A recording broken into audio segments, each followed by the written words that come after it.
Hey, this is Adam Torres, and I'm here to tell you that it has never been easier to start your very own podcast. At Mission Matters, our goal is to amplify stories that matter. That means we want to help you start your podcast because your story matters. We can do this in 3 different ways. 1, join our podcast school and take a free or paid course. 2, visit our resources page where we've already figured out what you need, such as where to host your podcast. Or 3, heck, we can even do everything for you through our podcast agency, including editing for cheaper than you can do in-house. Oh, and no contract, service is month to month. Get started by heading over to missionmatters.com and click on Start a Podcast. All right, now let's get into the show. Hey, I'd like to welcome you to another episode of the Mission Matters Business Podcast, your source for all things business. My name is Adam Torres. You can follow me on Instagram at AskAdamTorres. Keep up with my book releases, book tour schedule, signings, all that other good stuff. Always love to connect with you there. And as always, if you'd like to apply to become a co-author of one of my upcoming books, just head on over to the website, missionmatters.com, and click on Become an Author to apply. All right, so today I have Sally Spencer Thomas on the line, and she is a psychologist and president of United Suicide Survivors International. Sally, welcome to the show. Adam, I'm thrilled to be here. Thank you so much for the invitation. All right, so I'm happy to have you here also. We're going to cover a serious topic today, so national guidelines for workplace suicide prevention. But before we get into that, I'd like to go a little bit further into what you're doing over at United Survivors. Tell us a little bit more about your nonprofit. Sure. So United Survivors was founded by a number of people that had lived experience with suicide. People like me who are loss survivors. I lost my brother to suicide in 2004. We have other people who have survived their own suicide attempts or have experienced suicidal thoughts or who have loved someone who's experienced suicidal intensity. And our job is to lift up our voices to help change culture and systems so no one dies in isolation and despair. And we do this largely through a storytelling effort, but also looking at systems change like the workplace. No, that's great, and I'm a big fan of the work you're doing, and I think that's a great transition. So let's just dive into today's topic. So national guidelines for workplace suicide prevention. So it's a big topic. I mean, where do you want to start with this one? Well, I think there's many families like mine that experienced the suicide loss and kind of dove into it to figure out what could we do to prevent this kind of thing from happening. And in all my training as a mental health professional, there were certain things that were left out. And so I'm pretty sure these things are left out of other people's lives too. And that is that the majority of people who die by suicide have never reached out to a mental health professional, do not see their despair from a mental health framework, and the people who die usually just die on their first attempt. So they're not showing up in our healthcare system, but where are they showing up? They're showing up in the workplace. Most workplaces aren't aware that people every day are experiencing suicidal thoughts and that they have a place to intervene to make a difference.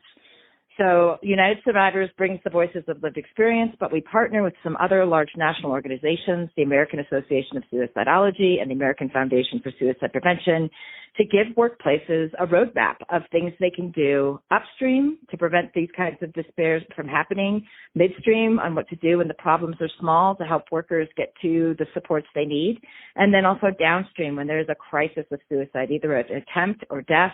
How can they respond with compassion and respect and to really help their workers get back on their feet?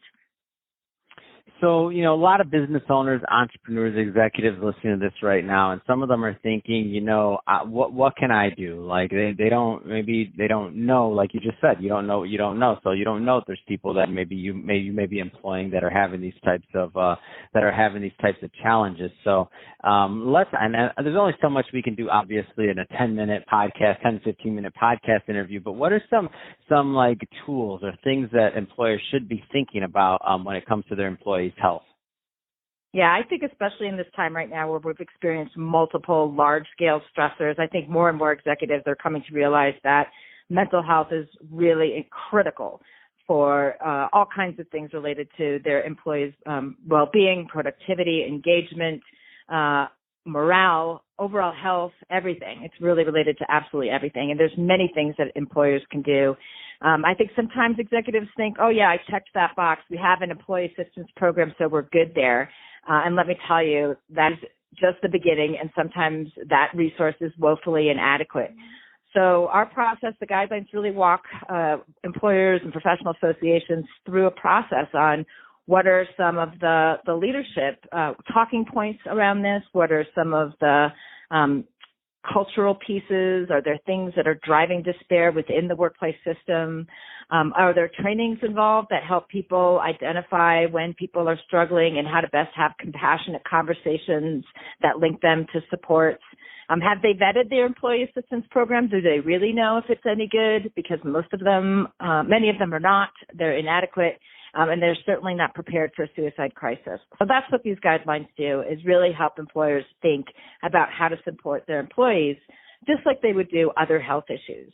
Many of them often give CPR training or other types of health supports like quitting smoking or weight management. This is along those lines. It's another way to make sure that your employees are showing up with their best selves every day. Man, that's awesome. I think it's great what you're doing. And I do want to spend some time on, I understand that you're also an author and that you just released a new book. So Guts, Grit, and the Grind. Tell us a little bit more about that. Yes, this has been a certain passion project with lots of men who have experienced various mental health challenges. It's a whole community. We have upwards of 60 storytellers, men from all different walks of life, military, firefighters, lawyers, physicians, and they've all experienced a mental health crisis of one form or another. We have a lot of men sharing their stories of coming through addiction or trauma, marital distress and divorce, parenting challenges, etc. And we love this community because these men are so bold and so brave, and they really help recovery and healing and the power of mental health services come to light. So Guts, Grit, and the Grind is a book series. We just launched our most recent second volume earlier this month, and gutsgritgrind.com is our community home where you can find the book and connect with the community. That's awesome. So, Sally, if somebody is listening to this and they want more information on what you're doing and also want to pick up a copy of the book, I mean, what's the best way for people to connect with you and your brand overall? Yeah, so my website is just my name, SallySpencerThomas.com. Again, I'm a professional speaker. I speak mostly in workplaces and professional conferences on the topic of mental health and suicide prevention. I'm in all the social media platforms. My name is fairly unique, so it's easy to find me, Sally Spencer Thomas. But also, if you've been touched by suicide and you want to join our suicide survivors community, UniteSurvivors.org is our website. And again, we're on all the social media platforms, and we'd love to hear from you. Fantastic. Well, Sally, really appreciate you coming on the show today and sharing more about your background and all the great stuff you're doing. And congrats on the new book. I know that's never easy to put out, so definitely want everybody to go out there and grab a copy of that. And just one more time, if everybody was grabbing a pen thinking about how to get, what'd she say? Give us that website again and how people can pick up the book. Sure.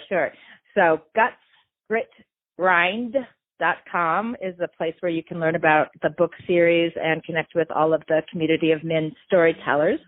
SallySpencerThomas.com is where you can connect with me and learn more about speaking, training, and consulting in the area of workplace mental health. And UniteSurvivors.org is our nonprofit that is building that community of people who've been touched by suicide. Adam, thank you so much. This has been awesome. Oh, absolutely. My pleasure. And to the audience, as always, thank you for tuning in. Hope you got a lot of value out of this. If you did, don't forget to subscribe to the podcast, leave me a review on the Apple iTunes Store. And if you're watching this on our YouTube channel, Mission Matters Business, definitely give us a subscribe there, but also leave us some comments in the video. Love to know what kind of projects and things that you're working on. And Sally, thanks again for coming on the show. Thanks, Adam. Take care. Have a great day.